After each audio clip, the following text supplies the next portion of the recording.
Hey, excuse me. Hey y'all, Miss B, and I am here to recap the final part of the Real Housewives of Atlanta Sweet 16. Actually, not so sweet. Part 3. And I want to know for the life of me, on God's green earth, why was this 3 parts? Because we literally talked about the same thing ad nauseum again. But I really want to discuss Porsha and Shamia because that's where it ended off on part 2. Porsha does not like you, Shamia. It is so obvious. Whatever friendship that y'all had, that you thought y'all had, that you're holding on to, it is no more. The way she rolls her eyes when you're talking, the way she dismisses your feelings. That point when Andy wanted to ask her, no, I think it was Kelly, tell Porsha how you really feel. She wouldn't let her talk. She really dismisses Shamia's feelings. She suns Shamia. And I know everybody is going so hard on Shamia right now. I'm going to give Shamia a little grace because this is obviously a friendship that she really cared about. She really obviously cares a lot about Porsha, but the feelings are not reciprocated, Shamia. I saw you did your YouTube video. You had your mom and everybody praying for you, and that's great.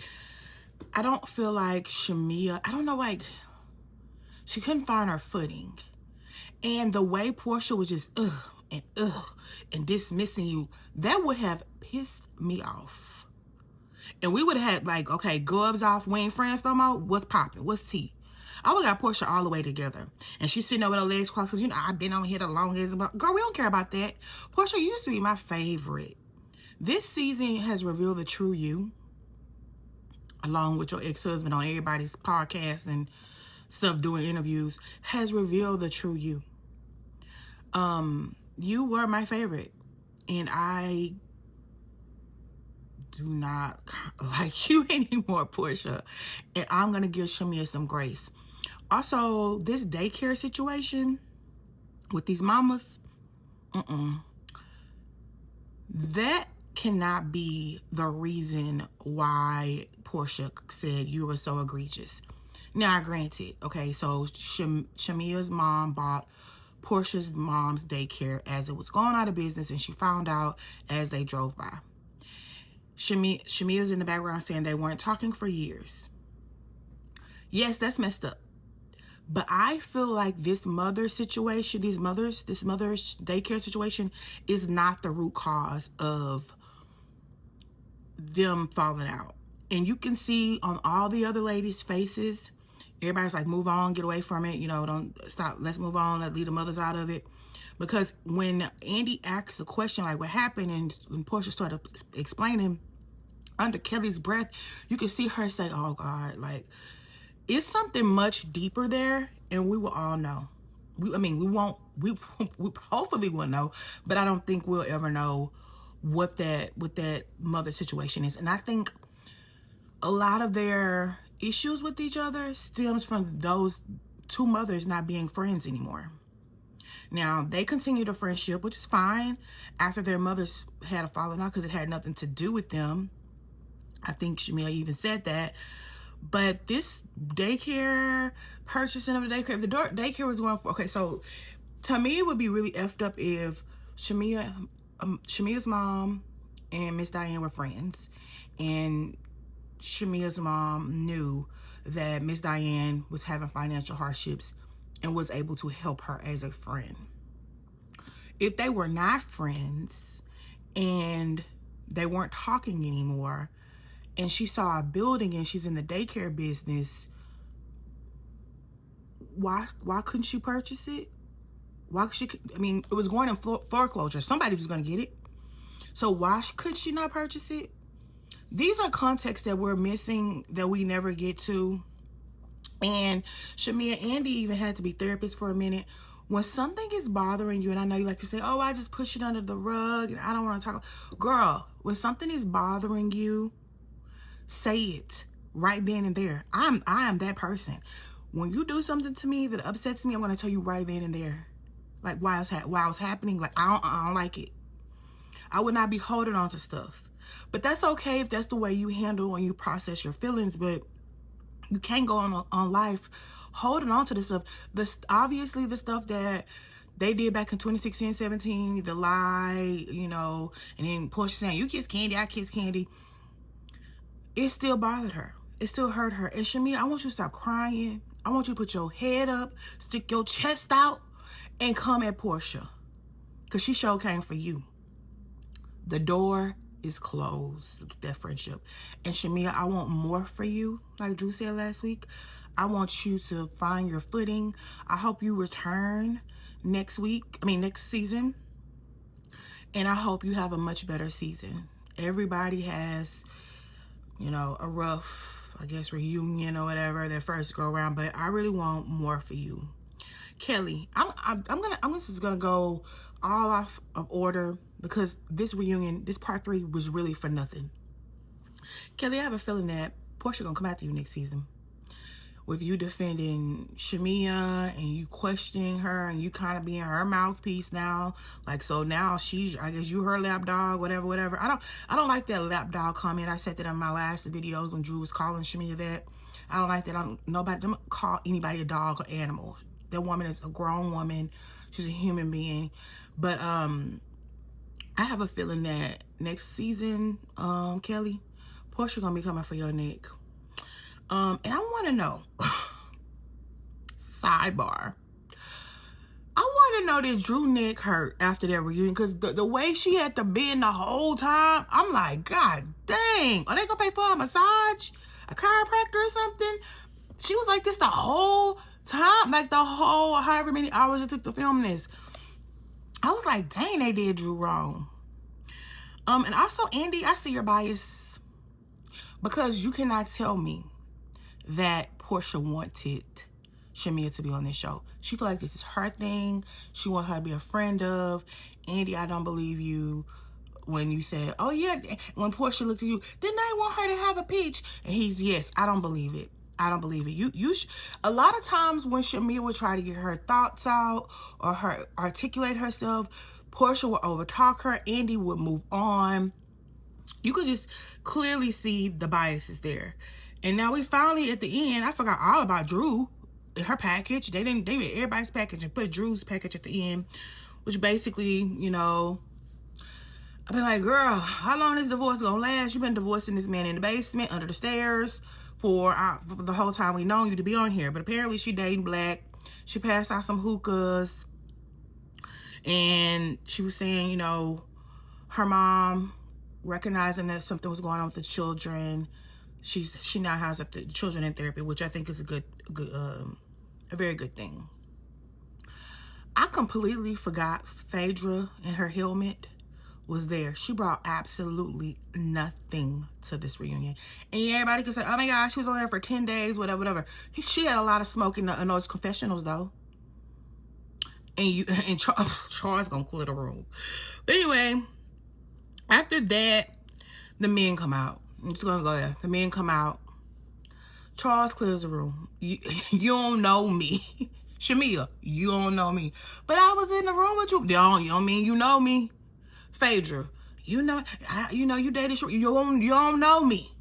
you don't know me. He had his Mariah Carey on. I don't know her. Every time.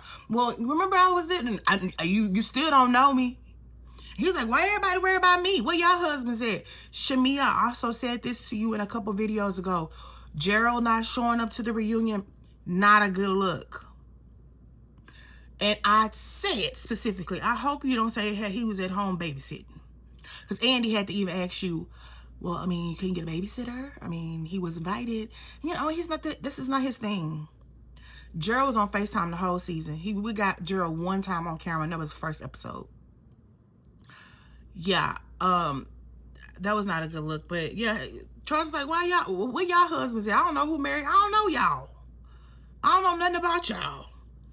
And I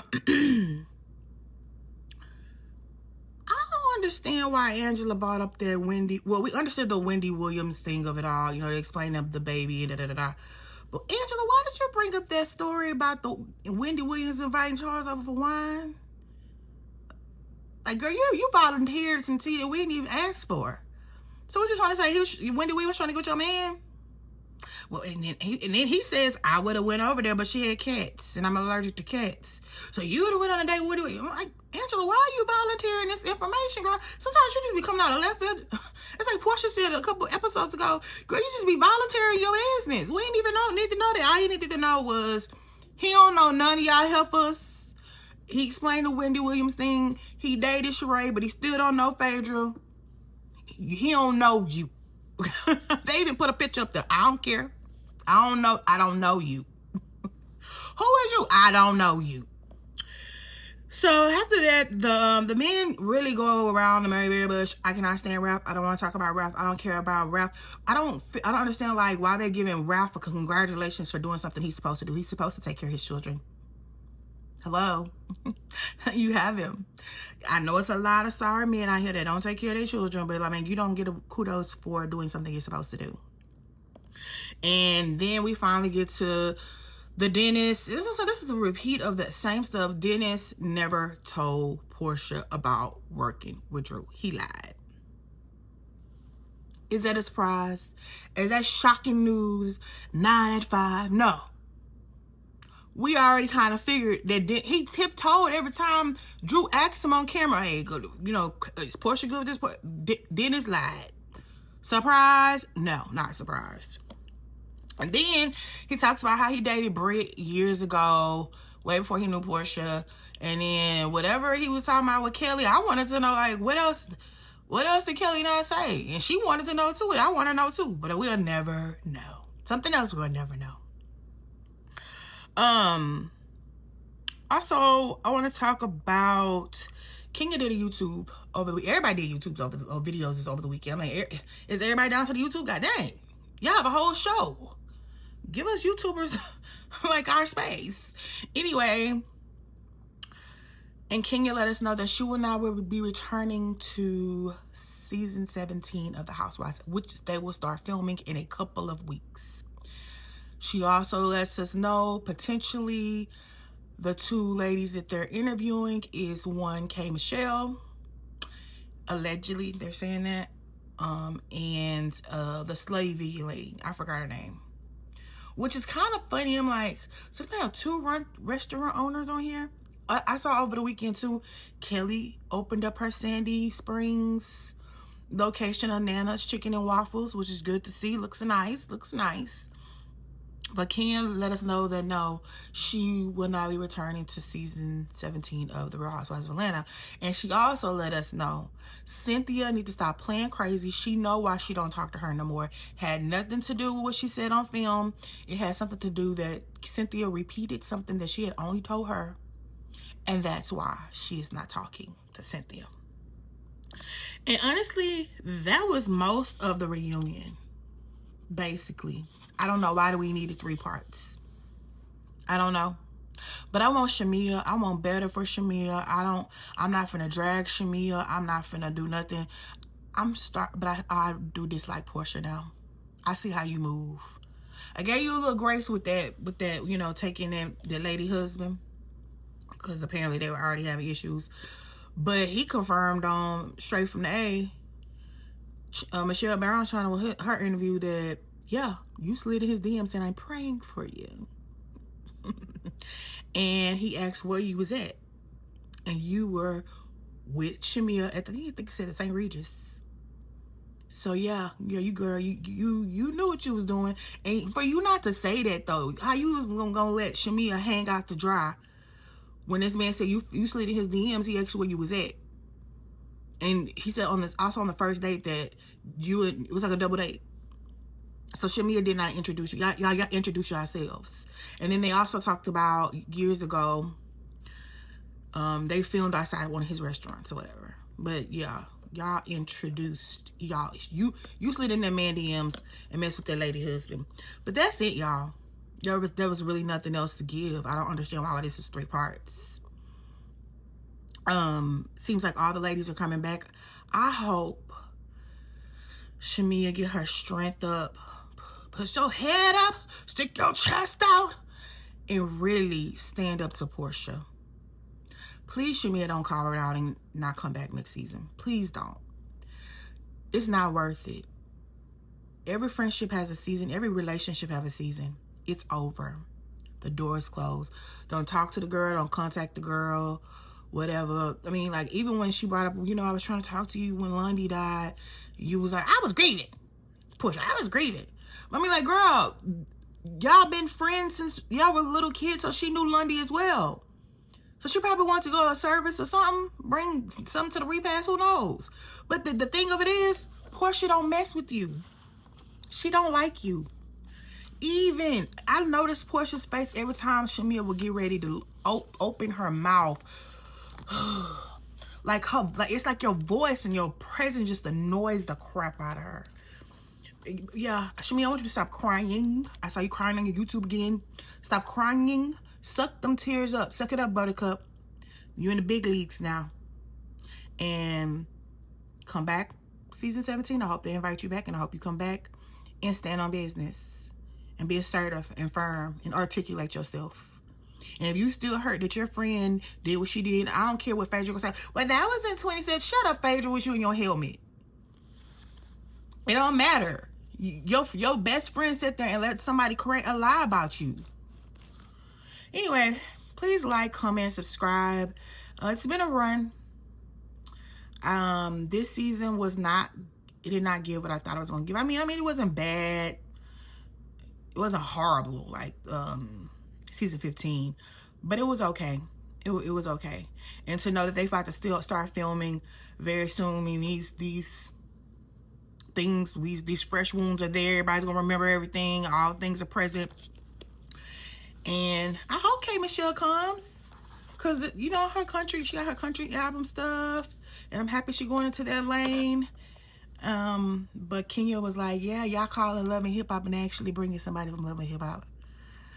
But anyway, y'all, like, comment, subscribe, and it's been a joy to recap each week, each Sunday, the unsweet 16th season of The Real Housewives of Atlanta. Yeah, bye, y'all.